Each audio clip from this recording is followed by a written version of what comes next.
तो quadratic solve हो गए। कोई डाउट पूछना है? बताओ भाई, लेवल वन में कोई क्वेश्चन है तो बताओ। तो 60 तक तो कल डिस्कस कर लिया था ना। हाँ, 57 से थोड़ा डिफिकल्ट वाला था, तो बताओ। 60 तक कोई डाउट है फिर से? 1 to 60 में एनी क्वेश्चन? नहीं। 70 तक? किसी को डाउट 70 तक? 80? पूरे लेवल वन में कोई क्वेश्चन? कोई क्वेश्चन नहीं है तो किस में क्वेश्चन है? 82?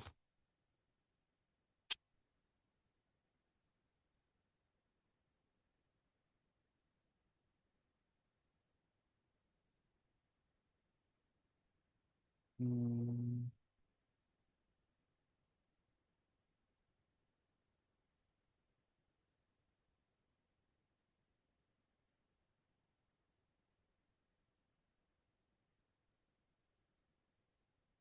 क्या मन नहीं था क्या आज क्लास करने का? क्वाड्रेटिक का? मतलब मुझे तक इन्फॉर्मेशन आई थी क्लास में आना नहीं चाहते हो। है क्या ऐसा, बताओ। नहीं, ठीक है। पढ़ते हैं फिर। हाँ, if x square plus 2xy plus 2x plus m/-3 have two rational factors then m is equal to। Okay. तो ये क्या है? क्वाड्रेटिक एक्सप्रेशन है जिसमें टू रेशनल फैक्टर्स हैं। हाँ, टू रेशनल फैक्टर्स हैं, तो फिर अब क्या किया जाए?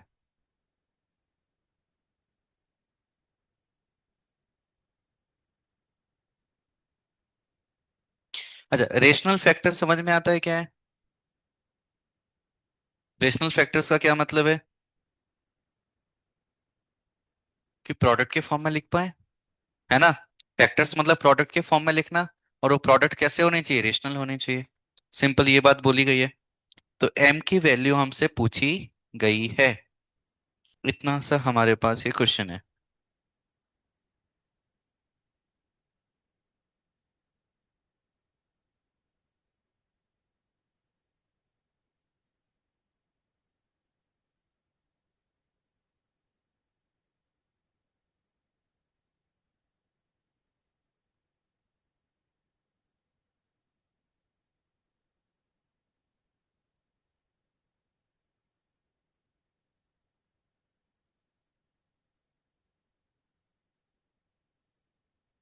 वैसे क्वाड्रेटिक का क्वेश्चन नहीं है ये। एक रैंडम ऐसे ही कॉमन सेंस वाला क्वेश्चन है कि हम इसको फैक्टर्स के फॉर्म में किस तरीके से लिख सकते हैं। तो इसमें हमें जुगाड़ करनी पड़ेगी कुछ, किस तरह से हम फैक्टर्स को बना दें।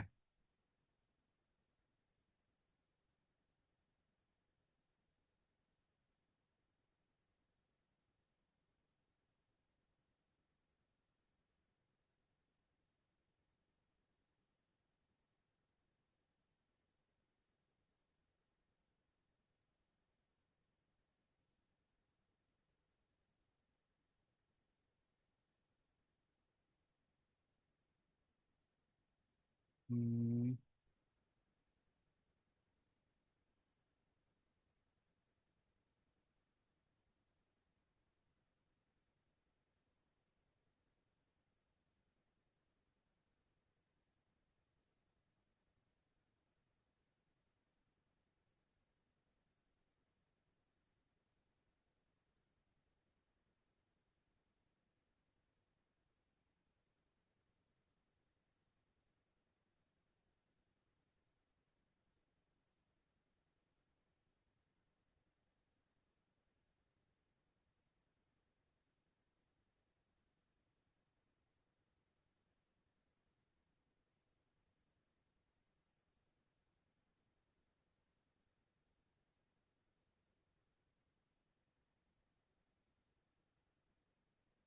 देखो, सिंपल हम क्या कर सकते हैं इसके लिए। यदि हम देखें तो एक्स स्क्वायर का टर्म है, वाई स्क्वायर का टर्म अवेलेबल नहीं है ना। एक एक्स इंटू वाई का टर्म अवेलेबल है, एक और एक्स का टर्म अवेलेबल है, वाई का टर्म अवेलेबल है।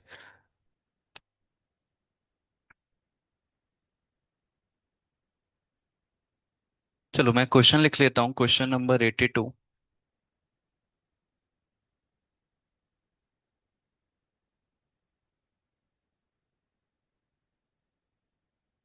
कुछ भी करो पर यहाँ हमें दिख रहा है कॉमन वगैरह लेके टू फैक्टर्स तो नहीं बन रहे।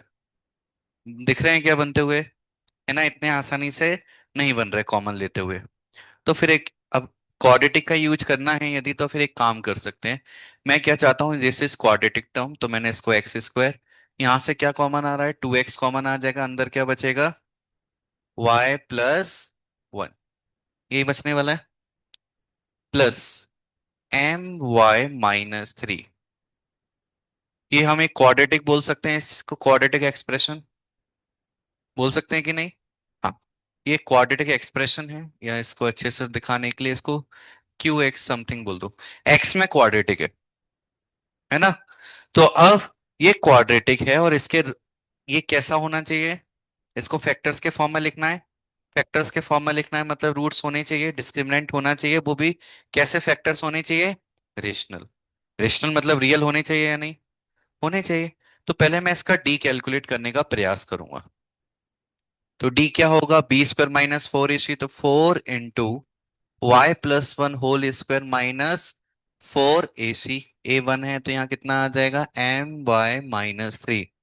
4 को कॉमन निकालो, अंदर क्या मिलेगा, y² + 1 + 2y -m/-3, मतलब 4 टाइम्स ऑफ y² प्लस, क्या हुआ, अच्छा यहाँ +3 आएगा, ओके, +3, तो यहाँ +4 आ जाएगा। ये सही है, ठीक है, ऐसा, ओके। ये हमारा क्या आ गया, डी आ गया, ये डी आ चुका है हमारे पास, ओके। अब रेशनल होने के लिए डी कैसा होना चाहिए, परफेक्ट स्क्वायर होना चाहिए, है ना, परफेक्ट स्क्वायर होना चाहिए। तो परफेक्ट स्क्वायर के लिए देखो, 4 तो परफेक्ट स्क्वायर है, 4 को परफेक्ट स्क्वायर में कोई प्रॉब्लम है क्या, नहीं। अब किसका परफेक्ट स्क्वायर होना और जरूरी है, इस टर्म का। तो एम की हमारे पास वैल्यूज दी गई हैं ऑप्शन में, एक बार डाल के देखो, पहले 6 डाल के देखो क्या परफेक्ट स्क्वायर बनेगा, y² -4y+4, y-2 whole square बन रहा है, मतलब 6 एक्सेप्टेबल है। और वैल्यू क्या दी है, 2, जैसे ही 2 डालोगे तो y² + 4 बचेगा, एक्सेप्टेबल है क्या, नहीं। और क्या है, -2 डालो तो y² + 4 + 4, y+2 whole square acceptable है। और एक बार क्या बचा, -6 बचा, -6 डाल के देखो, y² +8y+4, नहीं, ये भी परफेक्ट स्क्वायर नहीं बन रहा। तो m की वैल्यू क्या आ जाएगी यहाँ पर, -2 और +6। समझ में आया कैसे हमें करना है? नॉर्मली कॉमन लेने का प्रयास किया अलग अलग तरीके से मन में, लेकिन वो कुछ भी नहीं हो पा रहा था। तो फिर हमने बेसिक क्वाड्रेटिक का मेथड लिया कि इसके रेशनल फैक्टर्स के फॉर्म में लिखना है, तो मतलब रूट्स कैसे होने चाहिए, रियल, और उसमें भी डिस्क्रिमिनेंट कैसा होना चाहिए, परफेक्ट स्क्वायर होना चाहिए, तभी रेशनल आंसर आएगा। क्लियर, कोई कंफ्यूजन? हम्म, ऐसे ही इसका नेक्स्ट क्वेश्चन भी हो जाएगा 83। और कोई क्वेश्चन लेवल 1 में, एनी अदर डाउट?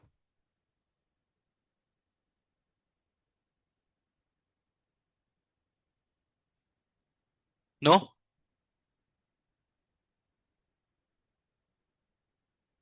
ठीक है, फिर एक काम करते हैं, लोकेशन ऑफ रूट्स की हम बात कर लेते हैं।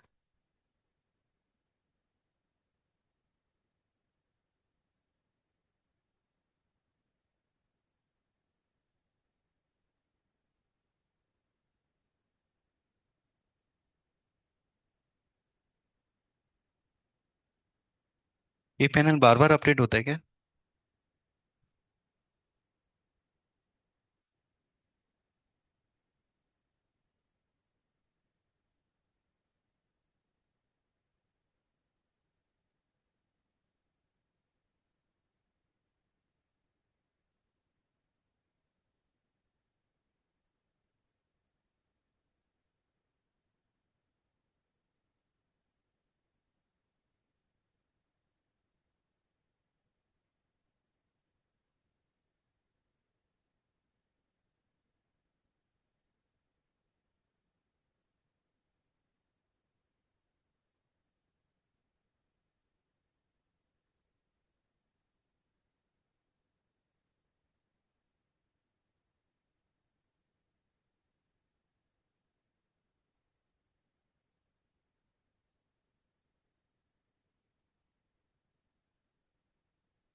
हेडिंग लिख लो, लोकेशन ऑफ रूट्स।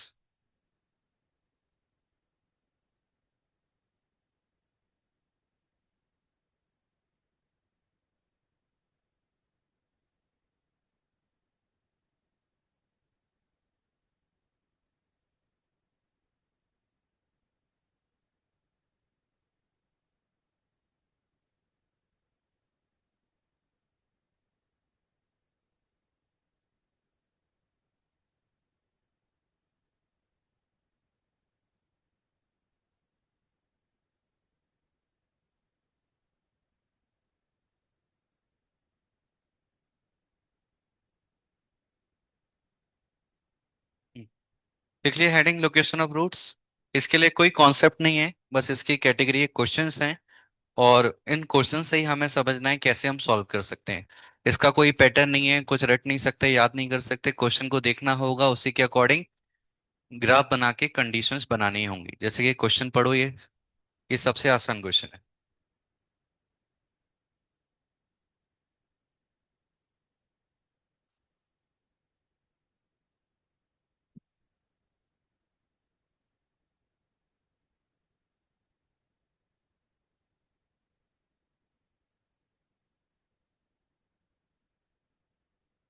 हमें क्वाड्रेटिक इक्वेशन दिया, X square minus M x plus one is equal to zero, बोला है find the values of M for which both the roots of the equation are less than unity. इस question को note करो, फिर मैं explain करता हूँ कैसे हमें करना है, कंडीशंस बनानी है।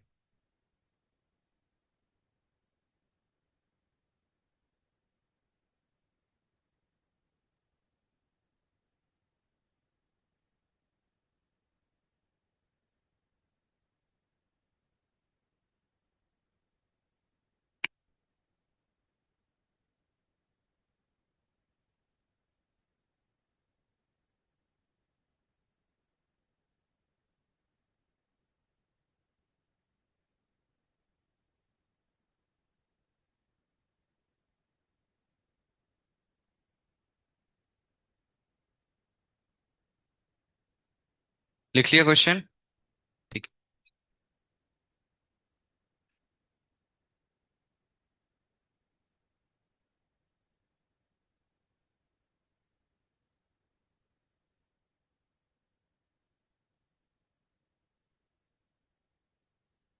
यहाँ फिगर अच्छा बनेगा। हाँ, तो हमें बोला है हमारे जो रूट्स हैं वो क्या होने चाहिए, लेस देन यूनिटी। यूनिटी मतलब क्या होता है, वन। दोनों हमारा रूट्स इससे छोटे होने चाहिए। तो हमारा ग्राफ कैसा बनेगा, दो तरह के ग्राफ पॉसिबल हैं, ये वाला या फिर ये वाला। पैराबोला दो तरह के पॉसिबल हैं, या तो अपवर्ड या डाउनवर्ड। इक्वेशन देख के बनाओ कौन सा बनेगा। दोनों बन सकते हैं क्या? तो कौन सा है? अपवर्ड। कैसे पता चला? एक्स स्क्वायर का कोएफिशिएंट कैसा है, पॉजिटिव, इसलिए हमें क्लियर है कौन सा बनेगा, अपवर्ड पैराबोला बनेगा, इसमें कोई डाउट नहीं। तो हम डाउनवर्ड की बात ही नहीं कर रहे अभी।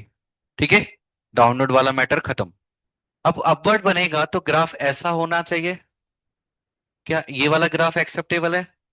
क्यों? एक रूट वन से बड़ा हो गया, दूसरा छोटा हो गया। कि रूट मतलब क्या होता है, वो पॉइंट जहां पर ग्राफ एक्स एक्सिस को कट करता है। क्या ये एक्सेप्टेबल है? नहीं। तो ग्राफ कहाँ चाहिए, वन के पूरा लेफ्ट में चाहिए, है ना? ये इतना समझ में आता है? ठीक है। अब हमें अलग अलग कंडीशंस बनानी है। अब ये कंडीशंस कैसे बनानी है उसको थोड़ा सा हम समझते हैं। तो सबसे पहले हमें क्या कंडीशन दी है, क्या बोला है, कैसे रूट चाहिए, लेस देन यूनिटी। तो सबसे पहले दिमाग में क्या आएगा, रूट्स तो होने चाहिए ना, रियल होने चाहिए, तभी तो वन से छोटे होंगे। यदि इमेजिनरी रूट्स हैं तो हम वन से छोटा बोल सकते हैं या नहीं? यस और नो बोल पाएंगे क्या? क्यों? मान लिया एक रूट हो गया आयोटा, तो ये वन से छोटा है या बड़ा है? नहीं पता। कॉम्प्लेक्स नंबर हमने पढ़ा था कि जब भी इमेजिनरी वैल्यूज होती हैं वो छोटी बड़ी नहीं होती हैं, दो ही चीज होती हैं, या तो इक्वल या अनइक्वल। तो उसमें हम छोटे बड़े का कॉन्सेप्ट नहीं लगाते। तो इसलिए हम बोल सकते हैं क्या, कि रियल तो होंगे ही होंगे। और रियल होंगे इसके लिए कंडीशन क्या होती है, डी ग्रेटर देन जीरो। क्या इक्वल आएगा या नहीं? दोनों इक्वल होने से मना तो नहीं किया, ऐसा तो बोला नहीं है, दोनों डिस्टिंक्ट होना चाहिए। वन से छोटा होना चाहिए, तो इक्वल भी एक्सेप्टेबल है। इक्वेशन क्या है हमारे पास, x square minus M x plus one, तो इसको जरा हम यहाँ लिख लेते हैं। X square minus M x plus one, ये हमारी इक्वेशन है, क्वाड्रेटिक इक्वेशन। तो यहाँ इसको सॉल्व करेंगे, तो सॉल्व करेंगे तो क्या होगा, m square minus four greater than equal to zero, तो m minus two into m plus two greater than equal to zero. तो डायरेक्टली मैं लिख दूं, क्या आने वाला है, माइनस इनफाइनाइट से माइनस टू यूनियन टू से इनफाइनाइट। इसको क्या होगा, ओह अच्छा। हम्म, ये समझ में आया, कंडीशन कैसे लिखी मैंने, डायरेक्ट नंबर लाइन बनाया, plus two minus two put किया है ना।